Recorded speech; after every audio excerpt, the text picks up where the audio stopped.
Hello, everybody. Welcome to the Fintech Combine. I am your host, Kris Kovacs, and this is the series where we talk with and sometimes about community-based institutions, their digital and business transformation projects, and we meet the innovators, entrepreneurs, and fintechs that make it all possible. On this very special episode, we're going to speak with my friend Jim Marous. Jim is one of the leading voices worldwide on fintech and banking, and a very successful podcast host of his own on the Banking Transform podcast. So if you're ready, let's suit up and get out on the field.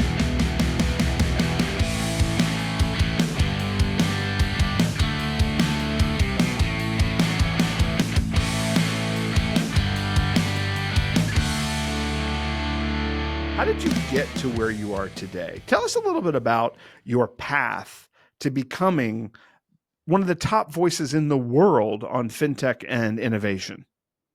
Well, thank you, Kris. I appreciate that. It started in humble beginnings. I joined the management training program at National City Bank, which is now PNC, right out of college. I'm not sure how I got it, but I was in their management training program, one of, I think, 23 something people that got in the program. And back then, and still is the case at some organizations today, you did what was called a rotation. So you went around the bank to find out how they did things. And it was interesting because you got into credit, you got into corporate, you got into lending, you got into branch. I mean, a lot of the time was spent moving up in the branch ranks from a teller to a head teller to an assistant manager, whatever it may be. And it was interesting because back then, and still, as I said, in some cases today, you were taken out of a college environment where you learned a lot and told, we're going to unteach you some of this stuff. And we like you to learn how we do things. What a disincentive in today's world where things are happening so quickly and where you can really do better by placing these people where you need new thinking as opposed to changing my thinking to be like your financial institution. Well, I spent 5 years at National City Bank, then moved to and many of your listeners won't remember this, but went to a savings bank, which was another name for a credit union. Back then. And basically it was a very small organization called Women's Federal Savings Bank, which was established in 1935 by two sisters that wanted to provide financial services for women. Spent about 5 years there. I would say at that point, based on my history at National City Bank, I was more of a big fish, small pond in the marketing department of Women's Federal. Then went to Columbus, Ohio from Cleveland, spent another 5 years at it was crazy. It was what they called the Resolution Trust Corporation, which the government basically combined failing credit unions and savings and loans to become a bigger financial institution that had more capital capabilities. Basically, the thought was, we'll combine a bunch of small organizations and make it a big bad organization. That was not what they wanted, but that's what they created. We were no better. We were just bigger. Right. But then I flipped the sides of the table and worked for a number of direct marketing, digital marketing organizations that serve banks. So in actuality, for the first,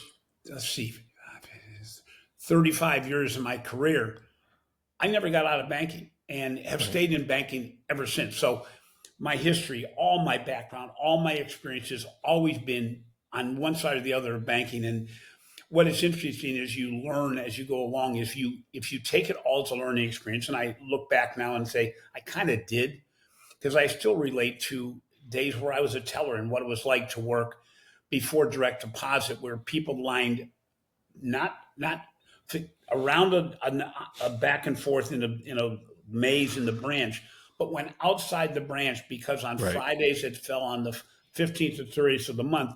You had direct deposit of welfare. You had welfare checks being delivered. You had Social Security checks being delivered. You had old ladies on the corner that would bring in their passbooks to have them updated by hand as to what their interest was on their book, because nobody could find it otherwise, what their earnings were. And it really set the pace or the tone for what I did for the rest of my career. And as I mentioned to you in our pre-conversation, at 55, decided that I did not want to become obsolete. So I started writing a blog post about research that was done in the industry as a way to educate myself and then educate those outside. Honestly, I was using my writings to get in the door to sell people direct marketing. I learned that if you make your client the hero and make them smarter, you do pretty well in sales. Mm-hmm.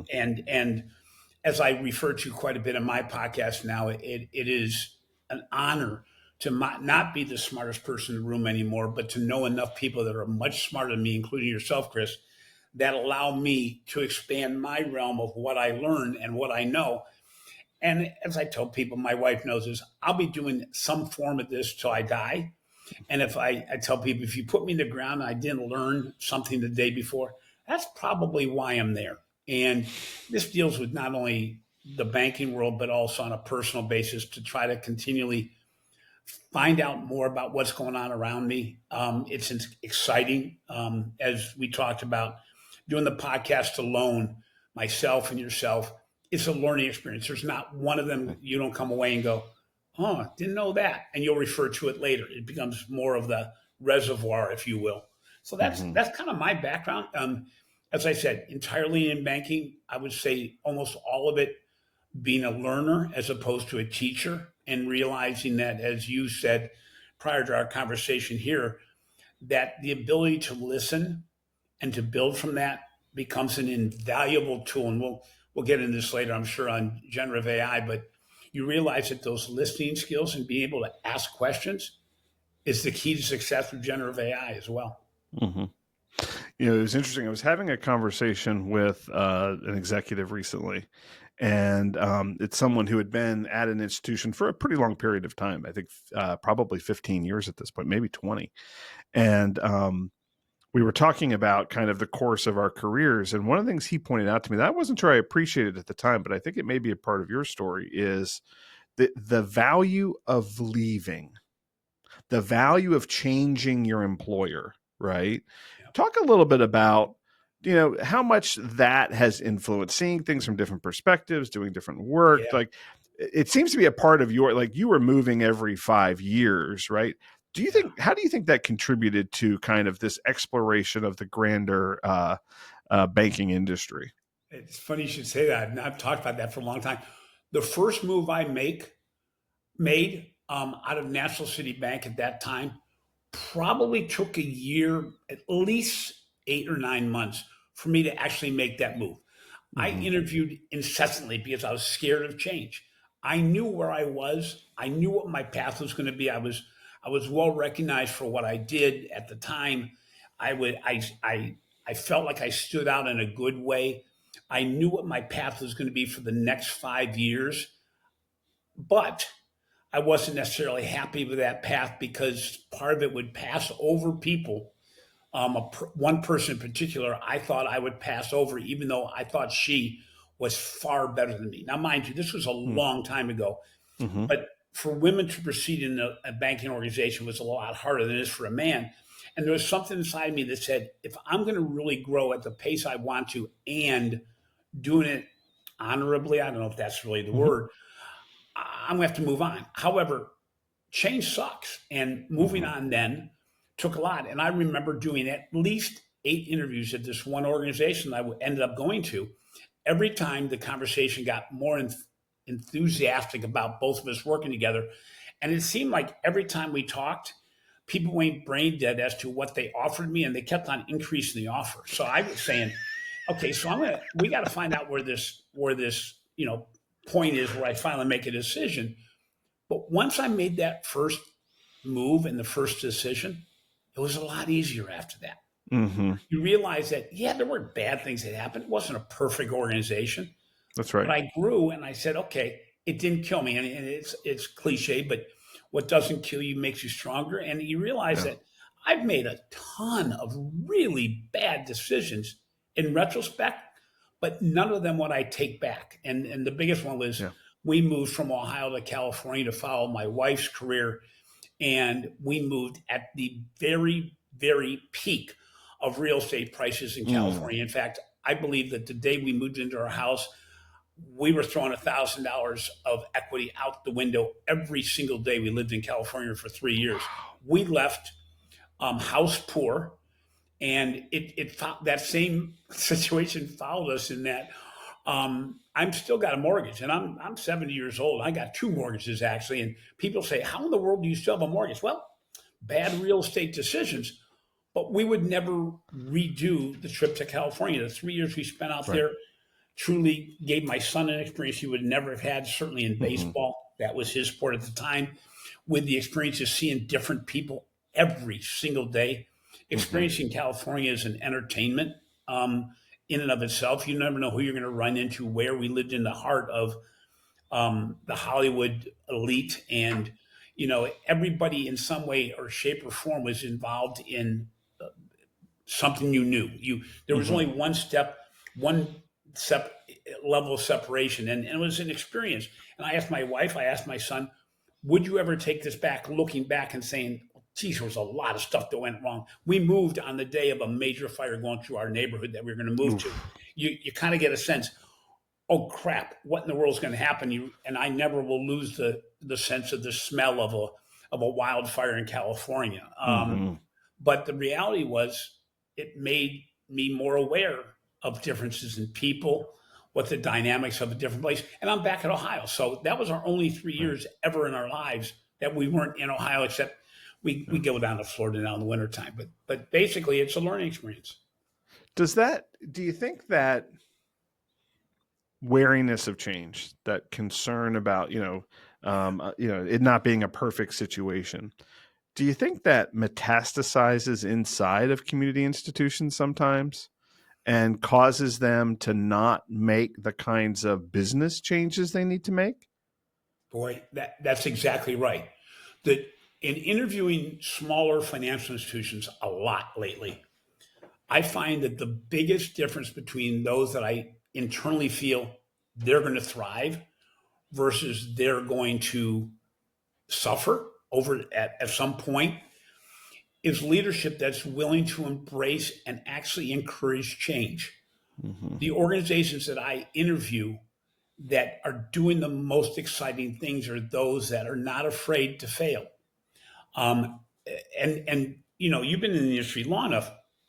Today, with the ability of having all of these partnerships and collaborations to do what you want to do better than you ever could have done them in the past, allows smaller organizations to embrace change with partners that have gone down the path. It's like having a GPS system where you go, you know what, if I know where I want to land, if I know my destination, I have this crowdsourcing capability with a lot of experts that allow me to get there, knowing the shortcuts and the diversions and the changes I have to make along the way. This is not a solo path, but you've got to embrace the ability to use those partners and say that instead of running down the field, both holding the ball, I'll use a football analogy, you actually are going to lateral it and let them run down the field for you. That takes trust, but it also takes a mindset that says, what's the worst that's going to happen? Are we going to have a bad quarter? Maybe, but we may learn from that as well. And I can rattle off a number of organizations. You go, you know what? You may not have seen these as change agents, but they thrive in that whole area of doing things new. I mean, every one of your financial institution partners at Constellation are companies that said, we know we can't do it alone. We want to move faster than we would have been able to if we took all the plays ourselves. And we're willing to take risks, but we appreciate the fact that Constellation kind of vets these companies and says, we've tested a whole lot more than you're going to ever see. And these are the best of what we've seen. And take Constellation, take Alchemy, take Q2, take all these different organizations that have built this ecosystem of players. It allows an organization of 1 billion, 5 billion, 25 billion, 100 billion to do things better than they would have ever been able to do it before if you trust them to do what you've asked them to do, which is, we can talk about that later, but I think the biggest challenge is there are those organizations that think they're allowing change, will hire somebody and then say, well, we don't want to, we bought it, but we don't want to do it exactly the way you're doing it. And the organization on the other side is going, that was our secret sauce. You've just unwound our secret sauce. So you're not going to get the full benefit. But you know it when you're interviewing Yeah. organizations that embrace that change, that you really know buy into it. They're a blast to work with. Yeah, to They're use your having they're analogy having a in blast. regards to the lateral, right? It's something you have to practice, right? Oh So, yeah, unfortunately, both of our football teams, I'm a New York Giants fan, you're a Cleveland Browns fan, right? Will yeah, sometimes at the end of games be behind, right? yeah, yeah. So they end up doing these lateral plays sometimes where they're running all over the field lateraling, right? They actually practice that. So it changed. If you want to practice the handoff, if you want to practice the ability to make that change, you have to practice it on a regular basis. And you practice with smaller things and build up to the bigger things because at that point you're used to doing it, right? It isn't And something you're it just gets to be going to wake up trust. one day. It gets to be trust. My son went to a school very early in his life that was a very small private school. He went for 2 years, the only private school he ever went to. They had a football team that way overperformed with very slight framed people compared to the Mm-hmm. teams they played against. But it was because their entire offense had played together for 5 years before they got to high school. So if a quarterback was about to be sacked, he intuitively knew he could throw it behind his back and there'd be a friend there who was always there in the 5 years prior to get that Mm-hmm. ball and do things. And nobody else, if you did not have that trust that that person was going to be in that position at that time all the time, he'd be throwing balls, down the field the wrong direction, not succeeding. So it gets back to you got to trust those partners that are set up for you to succeed and allow them to do what they are best at doing and realizing that their success is going to be dependent on changing also and saying, okay, we were the best last September. How are we the best this September to serve our clients, which are the financial institutions? This Right. ecosystem did not exist before, in my mind, 2018, Mm-hmm. 2017, when I saw Yep. the financial brand form, all these organizations, instead of talking to financial institutions, talking to each other Mm-hmm. about how can we raise the bar? How can we use you? We no longer are going to you no longer this you no longer have vendors that say, oh, we can't work with this core system. You go, Mm-hmm. no, they got to learn how to work with to know everything about every core system, because guess what, your organizations aren't going to change cores. They That's may right. adjust their core, but they and oh, by the way, this web, everybody's got to learn how to work with each other without stealing each other's business. The pie is huge if you work Mm-hmm. together. Yep. Yeah, it is the future we thought of when we founded Constellation, right? Yeah. There was at the time everybody was talking about fintechs as a threat, right? And we said no, working together is the opportunity here, right? You know what's interesting is I'm starting to hear more though about fintech emerging as a threat again, and maybe it's because of the chimes and digital banks of the world kind of pushing traditional providers out. Is fintech still a threat? And if so, what should community institutions do? No, I'm the people who are talking about who are pushing for tighter regulations are looking for all these external forces to change the marketplace. I believe are those that don't want to change. They want to hold on Mm. to what they've done in the past. If you can't learn from a fintech and what they've done better, if you're threatened by a fintech, it's because they're doing something better than you, I would imagine. Mhm. Well, how have they built their digital platform? How have they built personalization? What technology did they use to eliminate all external costs that you're sitting on?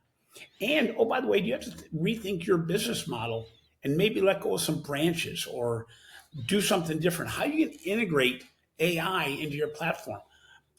I continue to. I mean, it's like GM saying the Ford's a threat. Well, yeah, but the reality is they're a competitor, and at the end of the day, are you really threatened by another company, or do you have to step up your game? Right. We've seen, the car companies as an analogy really switch as to who's the strongest in the marketplace invariably.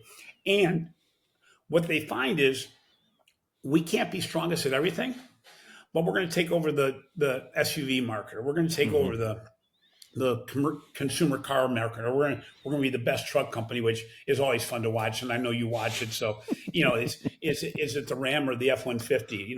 Who's and you Right. have your loyalties, and Hmm. at the end of the day, what's your thought? Do you think there's a fintech out there that's a threat, or I is it think that something we have to learn from? I think it's about the expansion of the definition of fintechs, right? I see. So I think there's more people. I think there are now institutions that are considered fintechs, Right. right? So, like, and I go back to the example of Chime, right? I Yeah. think Chime is a full service institution at this point. They may have started off as a fintech, but now they're a full service institution. So, to the same degree that a digitally capable institution down the street represents a threat, then a all digital startup that does full service banking is a threat only in so much as um, it's a threat to my opportunity to add new members or new customers, right? And, It's and it's why that. and why is it a threat? Okay, so I'm in a community. I'm a community bank. Mhm, So how many Chime customers truly are in my marketplace? mhm. And are they more of a threat because of their ease of account opening and somebody can open an account in 2 minutes? Well, geez, hello. It's not like that's technology that doesn't isn't existent for every single financial institution. And I know one of the Right. questions you asked was, what's the one thing that you would suggest somebody does if they haven't already done it? I'm going to keep on forever coming back to get your new account opening process down to under 3 minutes, whatever it Yep. takes. And I'm not going to make it 3 to 5 anymore. It's 3 minutes because the Mm, reality is I'm not going to stay in this doggone thing for more than 3 minutes, no matter what you right. do. And in fact, what I really want you to get down to is the Apple credit card scenario where you Mm, got three screens that takes where you actually get to the point of going, what do you mean I have credit? I've only verified that all my personal information is right, which by the way mhm. is the key to everything. Number Right. two, giving you the last word is my social security number, I know your customer. Basically told you my income on a window, and that's simply the Mhm, way I think it's simply to waste time because they get that on the credit bureau anyway. So basically, the reason they're asking that is they can't give you an answer yet. And the fourth button is, do you want a card or not? You've already got the mhm. credit. Right. It all gets down to how do you define know your customer, Yeah. and how do you avoid. My opening comment is do you ask for a driver's license at any time during your account opening process? If you do, you're going to fail. Chime doesn't Wow. ask for it. You don't need it. Yeah. There are I know. I digital know this has ways. been a passion of yours for a long time. Oh Looking at gosh, the yes. number of institutions that were going to be working on their online account opening solution Oh yeah. year after year after year. Oh yeah. Well, that and onboarding, but you got to get that. But if you do not make your front door more accessible and easy to do, Mm, you're going to lose 60% of people that want to do business with you. Now, there's ways to jimmy that up a little bit. Actually, Citibank did it where if somebody stopped halfway through a longer process, they immediately got back to them with a human and said, mhm, we know you've had a challenge. Let's get this done. Well, they mhm. ended up not losing 60%, but they made it somewhat cumbersome. But who's going to hang up on a human? On the other Yeah. hand, if you hire a digital account opening company, they will not say use your driver's license. They have alternative to know your customer. If you do Mhm, not do that right, if you stand in the way and make this any longer, you're going to fail. mhm, And I suggest, and US Bank did it very well, you need to get everybody in the room together and say, we have to find a way to agree with this company that's found a way to do it with other mm, companies. That means you can't wait to the last minute to get compliance and you can't wait to the last minute to get legal in. You got to bring in those painful people that at some point are going to say, raise their hand and say no. But if you make them part of the process and they're part of the success, it will be the difference. And if you're a community bank, and most organizations in your community are not able to open an account in 3 minutes, you're not going to lose those 60%. In fact, you're going to get some of those that try to open an account at XYZ Bank that come to you and say, well, maybe this is easier. And mhm. if you make them come to the branch for any reason, where does Chime make you go in the branch? Where does Capital One make you come to the branch? Why does Oh yeah. Chase not make you come to the branch? Now Chase will make you come to the branch, basically because they know what to do once you come to the branch. They know how to sell the living daylights out of you in a good way and making you feel good about it. But you know, Chime's a competitor, but what are they doing that's different than you? And why are they Right. getting the account? They're certainly not doing anything that isn't attainable by a community institution, You're right? right. Who is determined to create that experience. Yep. And I do believe there are times where you have compliance or risk management run amok, right? And they throw down, well, because I said so, because security, because compliance, without really digging into it. And say, my question is always, well, why is everybody else able to do it then? Right? Right. Why is everybody else able to do it without taking a driver's license, but you have to because it's compliance, right? That's where I always end up. This is where top management's got to say, guys, all get in the room, get me the 3-minute account opening experience. Just do it. I don't care how long it takes. You're a jury. You're sequestered until you get to the answer that I want. But I tell this story about, you get a great partner, let's say it's Alloy or something like this on the Know Your Customer, and you muck it up. You bankers get in their own way. I've met people at Alloy go, oh my God, I could tell you so many stories. I go, you don't need to. I hear them ongoing. I interviewed a major bank, a top 12 bank, I guess it would be.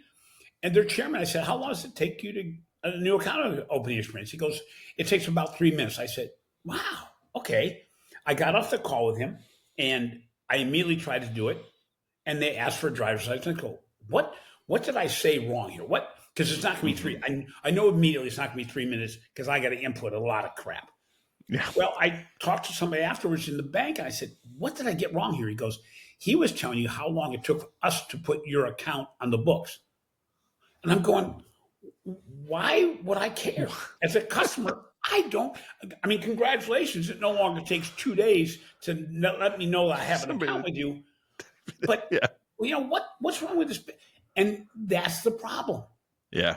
They don't, and that's what's neat about the smaller community financial institutions. They're much better at customer-centric thinking. Mm-hmm. Most of them were in existence because of customer-centric thinking, member-centric thinking. And if they keep that in mind, they're always going to look for the best result and find somebody who's doing what they want to do. That's what's great about Constellation is you bring together competitors that are willing to share, both from a fintech space as well as a financial institution space. And what happens is they share over dinner. They share over lunch. They share in breaks and go, okay, you just brought up the fact that you can do X. We used the same vendor and we stumbled. What did we do wrong? And they'll know they'll know the question to ask that person to say, did you do this? Well, yeah, that's what you did wrong. Yeah, they'll share code. Like it isn't just about sharing stories. They will share code to make it better. What? I can share all the ingredients of making a cake. I can tell you exactly how to make the cake, but I'm going to tell you, my cake's not going to taste the same as yours at the end if I know how to make it. Right. We've got to let go of the fact that, and oh, by the way, if I have an advantage, that advantage lasts, gone. It's gone in an instant. You got to keep on looking for that improvement, that constant, never-ending improvement. Are the problems and challenges demonstrated by American community institutions similar to those that you see in overseas? You do a lot of work overseas, a lot of traveling, a lot of consulting overseas. How consistent are the challenges of American institutions with those of institutions overseas? Boy, great question. I think we view things, because we don't have as many neobanks, fintech, big chimes of the world, we get less exposure to what's going on. So in the UK, I would say that the regulations have been more flexible and are more advanced from a standpoint of open banking, expansion of definitions of technology, things you can do. And I think because of that, you have a little bit more of an innovative spirit because you don't have compliance as your excuse. You don't have regulation as your excuse. They're further down the road. On the other hand, another thing I saw, and it was in visiting in China 2020 in January and February of 2020, which, yeah, that was interesting timing to be in China. But visited WeBank, which is the largest digital, what was the largest digital full service bank in the world. The way they looked at credit was different. They realized that there was so much potential for small amounts of credit to build a financial institution relationship that they did not look at credit scores traditionally, but they also didn't look at levels of credit traditionally. So a lot of their customers started because they funded their phones. So not a big investment, not a huge cost, but their credit bureau or their credit adjudication started from how a person uses that phone. So they were able to basically build models, not of people that would be good, but be able to weed out the people that they just could tell by the way they were using their phone would be bad. They'd be using a phone in multiple locations at the same time. That's impossible. They'd say, okay, we got to weed out this customer. There's no way we're going to use this customer. But they also realize that if they make a $700 lending decision on a physical device that can be shut off, their risk was very low. And they didn't worry about the fact that they may lose on a percentage basis. More customers may go bad, but the net or the gross amount of loss was manageable. And I talk about in my speeches in the US that we have to move from a risk avoidance mentality to a risk management mentality. Now that is, I'm sorry, I went through credit training during my beginning times as a banker, and the whole thing was about risk assessment and avoiding people that are going to go bad. I want A and B loans. Well, guess what? If you can manage C and D loans, God forbid a D loan, but manage it to the point where I'm only giving them this much leeway, have I made inroads? In other words, if I gave 80% of my customers that are current customers credit lines of anywhere from 200 to whatever the high end is, and put it on their mobile banking app that said, at any time you can access this credit simply by pushing this button. So I'm now making it so my lowest credit score people don't have to worry about overdrafts anymore because they can push that credit and have transfer money before they get that $35 fee or whatever it may be. But what I've done is I put on the mobile banking app so it's always seen there that they have this available. Is that person going to leave you? Because if they open an account anywhere else, you're going to ask them, oh, by the way, you're going to give me a credit line. And they're going to go, no. I'm going, well, I'm not going to close this account then because I have a credit line there. And what you're building that on is how long has that customer been a customer? Why are we not giving credit of some level to the customer of 5 years if they haven't gone bad on us in 5 years? Or why don't we give the credit of some level if they're paying rent and paying mortgages? And oh, by the way, we may be able to give them help on that month that they got to make a decision between making their mortgage payment or their rent payment and paying their and feeding their 3-year-old. Right. Let's take that risk off of them. And oh, by the way, who are they going to pay first if you're that organization that does that? And I believe, and mind you, I'm far away from the banking world. I believe 80% of financial institution customers are worthy of some level of credit.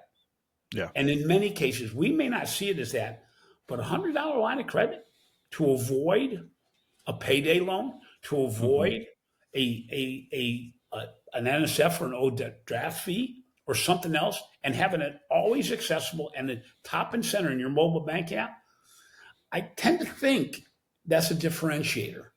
Yeah. Now, it's about building trust. It's a completely different way of thinking, though. Saying, oh, what do you mean $100 line of credit? It costs too much to manage it. No, it doesn't. That's old thinking. I'm sorry. Yeah. There's no volume. There's a volume discount to offering credit because it doesn't cost any more to put you and I on the credit score thing done daily. Oh, and by the way, I'm getting every second scores that I know if something's going to go bad. Yep. I'm going to know it first in fact, probably before the customer does. Yeah. It reminds me when I worked at Navy Federal years ago, I was in their card group, and we used to issue new credit cards to Marines graduating from boot camp. So you're talking about kids who are 18, 19 years old, right? They finish boot camp, they're coming out of Parris Island, and they'd get a $500 credit card, right? Because we knew it was about establishing trust. It was about establishing that relationship to say, hey, we're going to be your credit union. We're going to be your financial institution. And to prove it, we're going to put $500 on the line and say, we're going to give this to you. The losses that we took from that were infinitesimal compared to the trust that was built over the lifetime of those members, right? And they used you as the gateway. If they got a mortgage someplace, they used their Navy Federal credit card. That's right. As a showing of, look, I can manage credit. My son's first credit card was the Discover card that he opened during the seventh inning of a Cleveland Indians game. And, the reality was it was all digital. His friends had said, this is a pretty good credit card. They'll give you a good line of credit. And he truly opened on his phone during seventh inning. Now that's a little different from when you were at Navy Federal, but the reality was he hasn't closed that account. That's right. He used that account and others to pay for his bride-to-be's engagement ring. And so guess what? He hasn't forgotten him. And oh, by the way, even though he pays his credit card off all the time, I'll guarantee you Discover is happy to have him as a customer.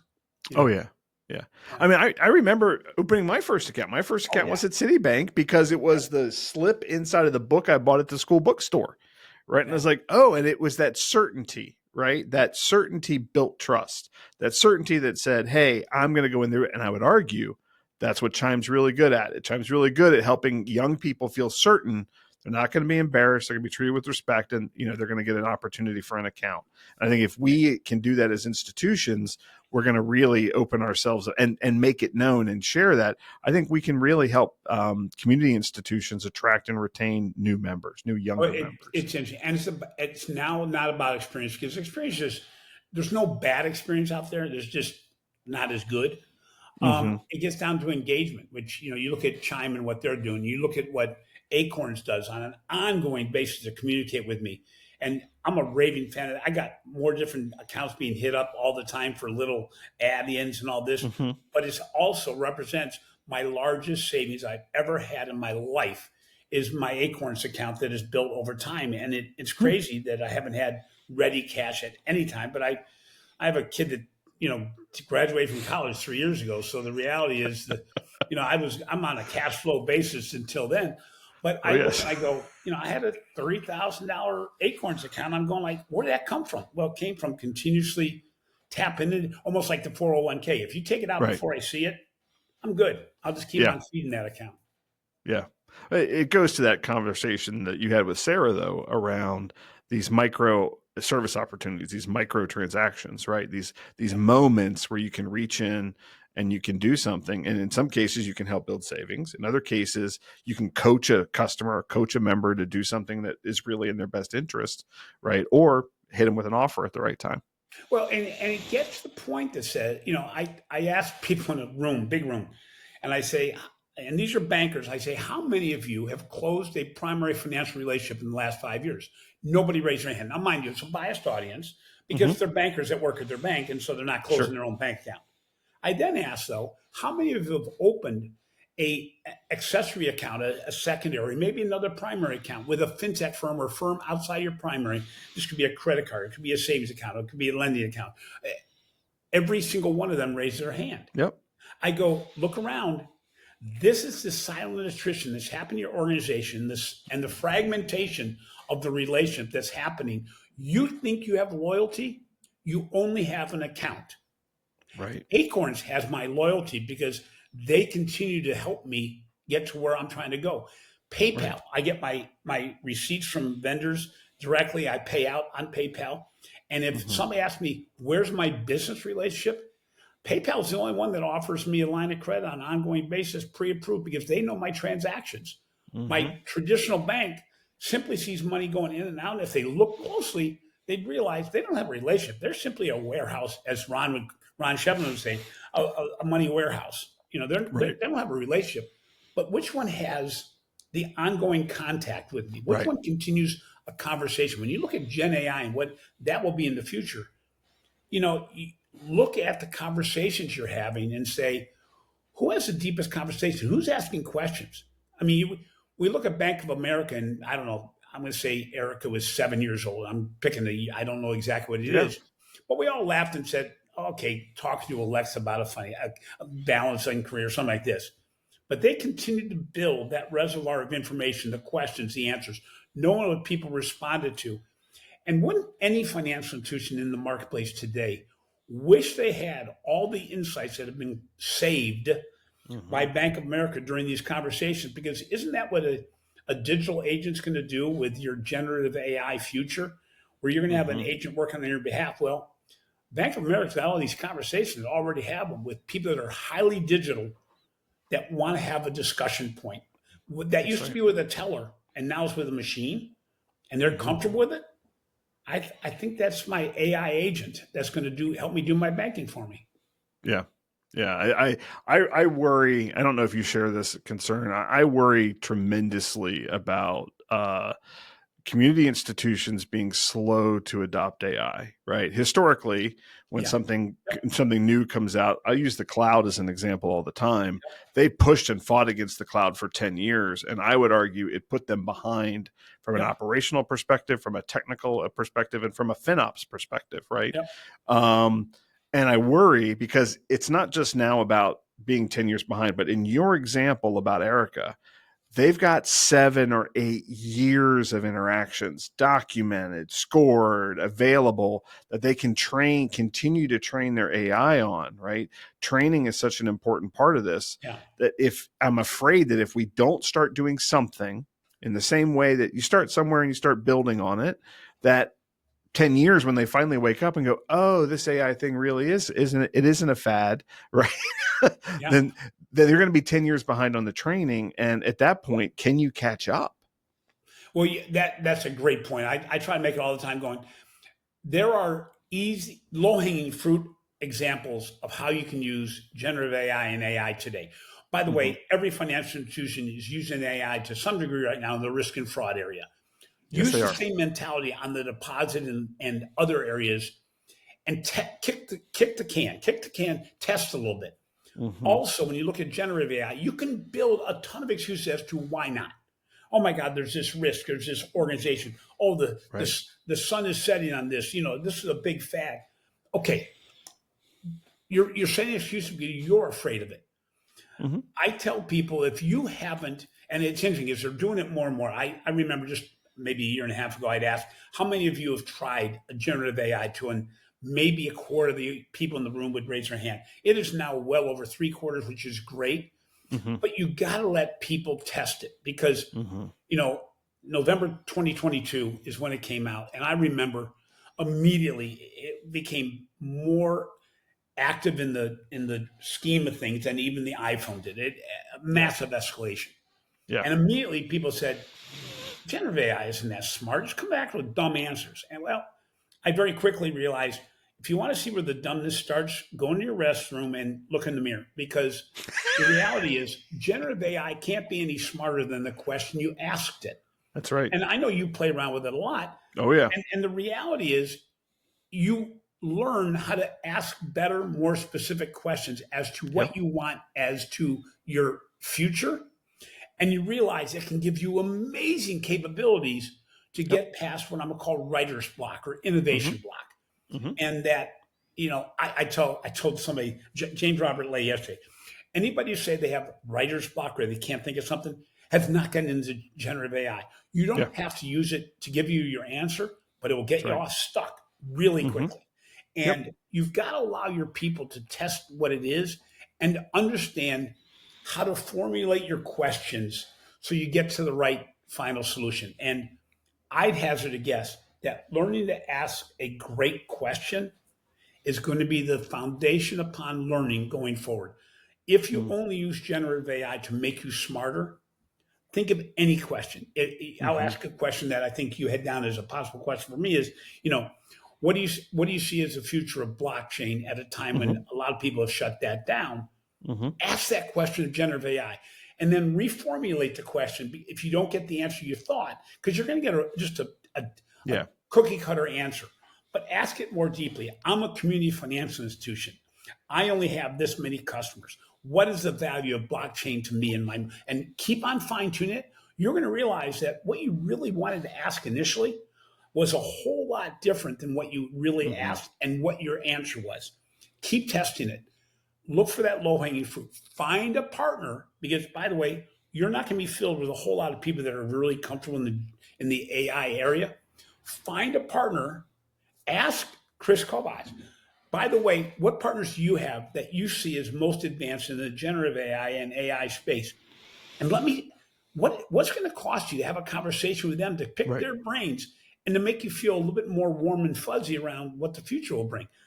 I know That's now right. that I'm saving myself from obsolescence through the use of generative AI. Some of it is Mm-hmm. because they're making me much more efficient. I'll tell you, I've told this story before. I no longer do the same type of investigation about my podcast guests and my questions as Mm-hmm. I did in the past. I now ask generative AI, I say, I'm going to be interviewing this person from this company about this subject. I need an intro, I need an outro, I need 5 really good SEO headlines, and I need 10 questions to ask them on this topic. Mm-hmm. And it gives it to me. Now, the intro and outro, give me words and thoughts. I go, okay, I like the direction this went. I'm going to reword it. The Mm-hmm. headlines are never on, but Right. between the 5 of them, Yeah. I'm going to come up with a great headline that I would not have come up with if I didn't have that push, that Right. ideas, which is just the same as you asking friends, give me a headline for this, asking your producer, what should I That's call right. this thing? Yeah. Chit chat with Jim. No, that's not going to make it. Chit chat And with then Jim.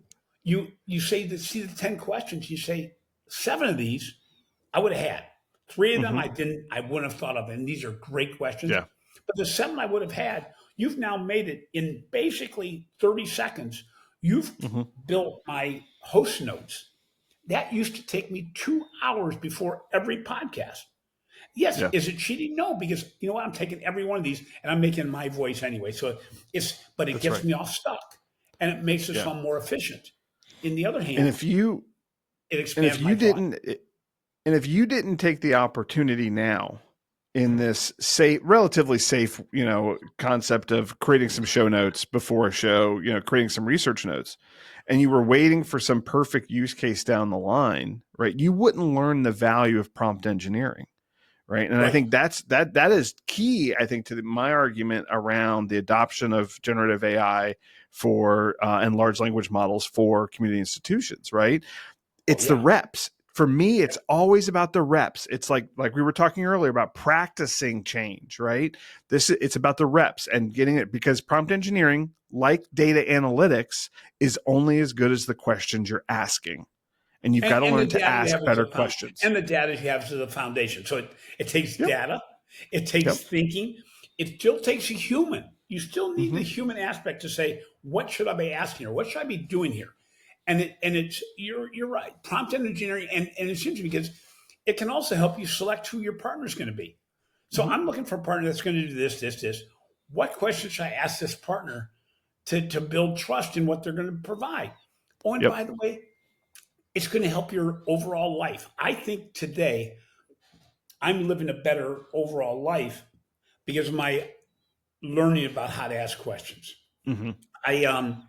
I found that this year I had a spell of time where I had a lot of travel, April and May, and I ended up not realizing at the time, but my very first interaction with somebody was on a plane. We were flying to the same place, going to speak at the same event, hadn't seen her for a long time. We started asking each other questions in complete disarray, what I'll call it. Basically, they're all over the place. But we focused on brand new subject matters. We got off the plane, decided we had to go to dinner. We closed the restaurant down. We came to the restaurant, or the bar at the hotel was still open. We kept the conversation going, but it was all based on asking each other questions about our lives, about our business, about our thoughts around things. And I said, my God, that made this event so much more valuable. I Mm-hmm. ended up going to California at another event, met somebody who had connections that I never would have thought of, but we built this whole rapport on questions. Sarah Mm-hmm. Martin at Financial Brand Forum, that would not, the relationship, the understanding of what she does, of how customers can benefit, would not have happened without Mm-hmm. questions. And I ended up walking the floors of Financial Brand Forum, asking every one of the vendors 3 questions. What's the biggest opportunity in the marketplace today? What's Mm-hmm. the biggest challenge in the marketplace today? And what are you doing as a company to make banking better for your clients, the financial institutions, and for their clients, the end customer. Mm-hmm. The enlightenment over about a 3 to 4 minute conversation made me aware of the importance of good questions Mm-hmm. and how it built better relationships. There's not one of Yeah. those interviews I don't remember what they said, how they said it. Yep. It ended up leading to a trip to Europe with a friend that I got to know even better at the Financial Brand Forum. And you realize that it may not even be generative AI, it may not even be AI, Right. but it's asking the right questions. Yeah. Yeah. It's you should have recorded those, because those would have been great shorts, right? I As got you're them. walking. I got 15 of them. Oh, did you really? Oh, perfect. Yeah. Because that would have been neat to, like, roving reporter, right? Oh, Jim Marous. I'm getting, and I did it for free, and it ended up, the thing you didn't realize, I didn't realize at the time, it ended up being a great promo spot for the companies I interviewed that they didn't have to pay for.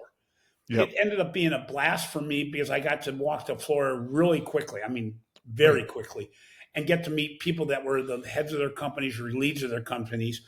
It built new relationships, and oh, by the way, it provided them value and me value that was over and above. And nobody, I paid for the production work, but the reality was I'm gonna expand this value proposition going forward, because I'm going, guess what? You may not know this, but I got a whole lot out of that interaction in a real quick, rapid fire. Yeah.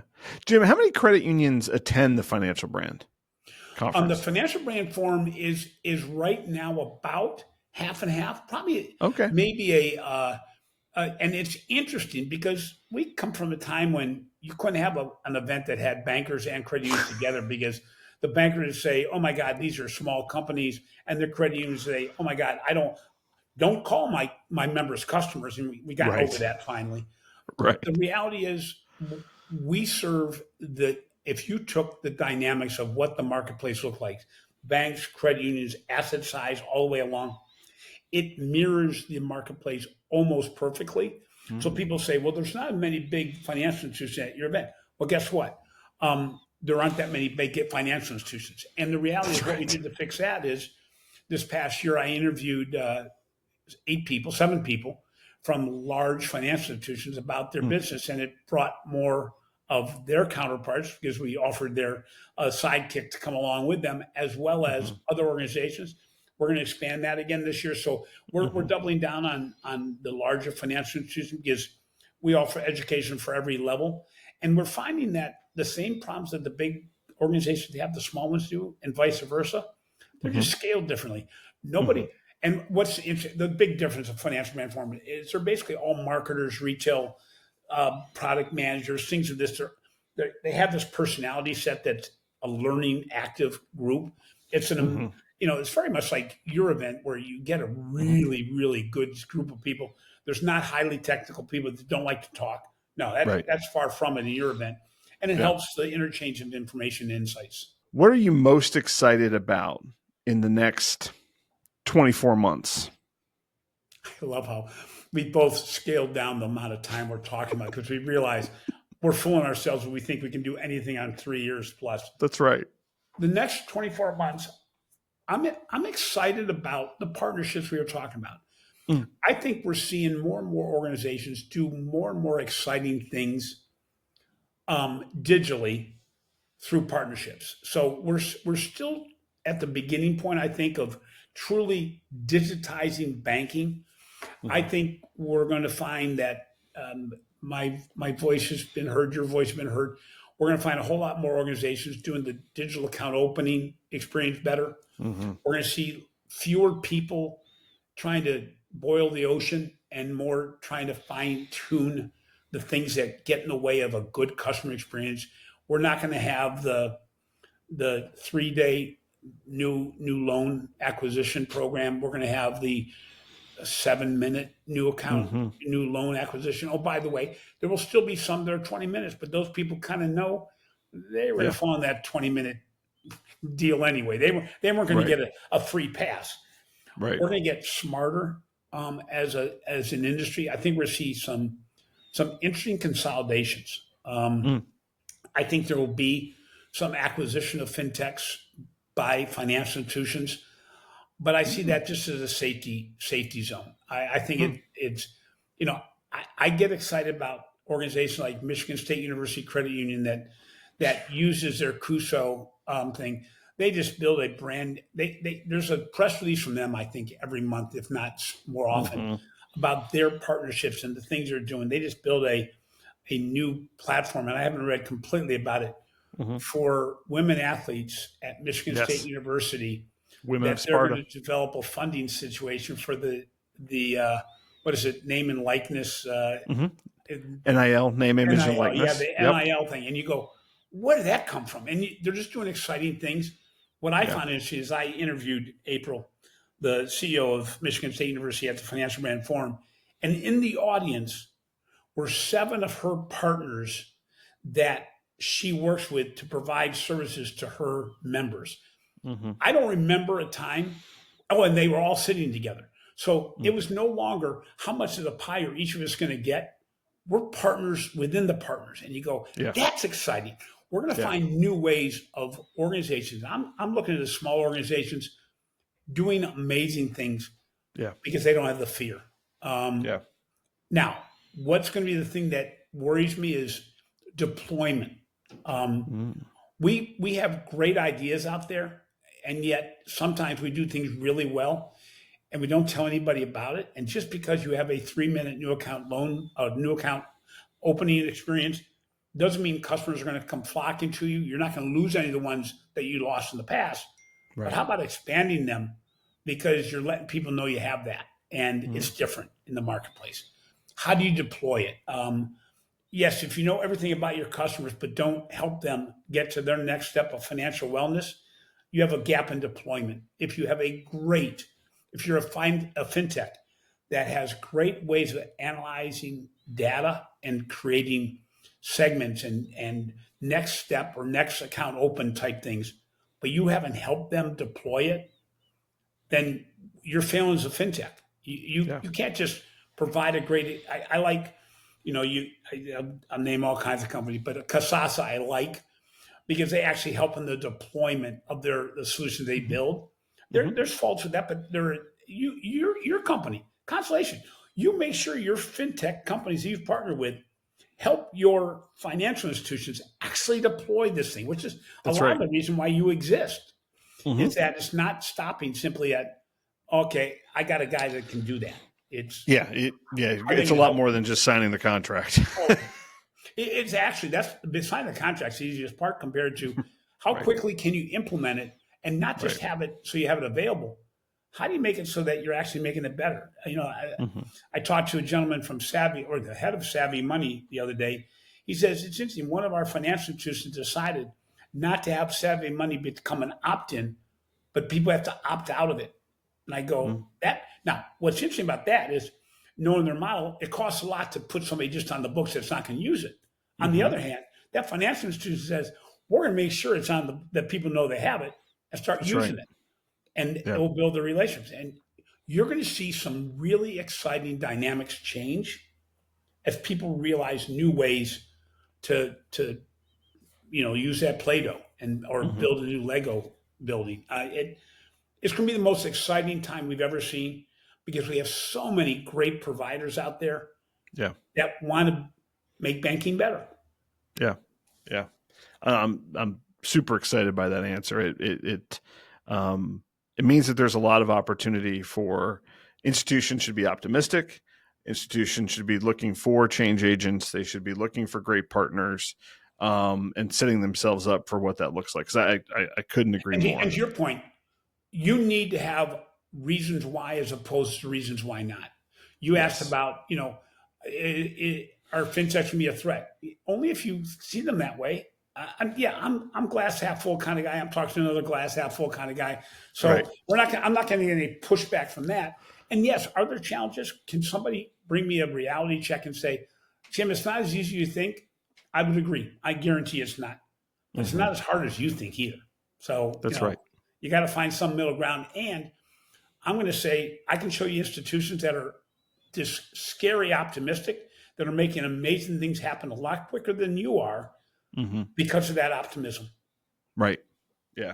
And in fact, I was just thinking, I was just thinking of the other side of that coin, right? So you're going to see a lot of credit unions who, because of fear of change, because of fear of failing in some cases, or having to take something away, start a solution and take it away, right? Because it didn't work out correctly. They're gonna not make change, and they're gonna be the ones who aren't successful, who continue to lose ground to other people who are interested in making change and people who are That driving those advancements. God, that is so true.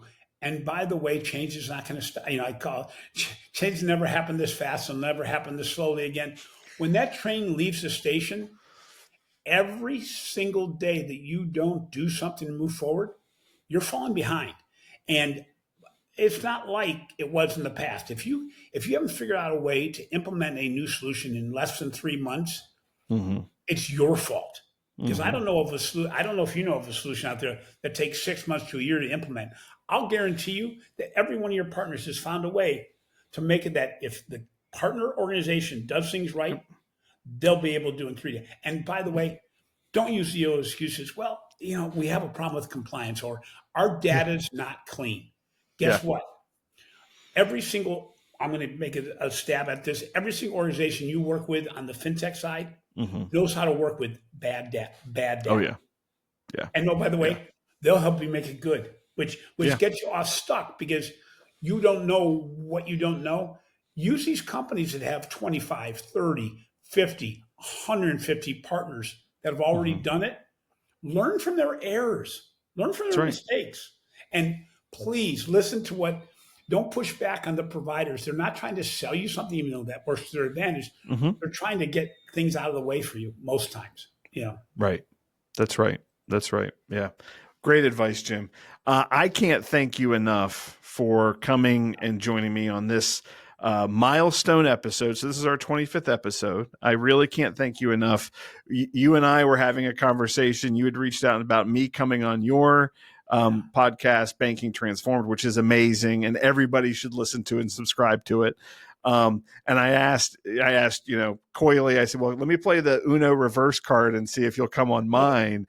And you very generously said yes. So Jim, thank you so much for being here. You are such a great voice in our industry and an inspiration. Thank you so much.